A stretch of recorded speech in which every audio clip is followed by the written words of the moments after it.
I'm going to do a whole workshop on some of that stuff, but I'll just say that in our conversation, I want to kind of keep us to the this idea of how do we get poverty on the agenda of our congregations. But in our community, we have a group of folks that live together. Right now, it's 4 people. Sometimes it's up to 8 or so, and we share our resources together. We work part-time jobs, and we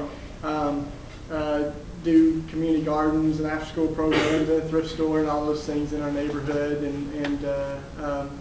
Yeah, there's a lot more to be said about that. We've kind of been doing it for a lot of years, and now there's other communities like the one in Camden and communities around the country that are figuring that out. What I will say is I'll put some cards up here that are every month now. We've had sometimes 20 people a day calling to want to visit the community, so we've had to protect our neighborhood from the fishbowl, of turning it into something that everybody looks in on and then leaves. And so what we do is we do 4-day gatherings every month in a community around the country that gives exposure to different ways of living sort of within radical faith community and new monasticism, and has marks that we've identified as both common practices and common theology. Because too often our congregations and Christian colleges, whatever, just identify a statement of faith, right? What we believe, but we don't identify how we live differently because of what we believe. And so we've done both of those. We created a statement of faith and a statement of practices.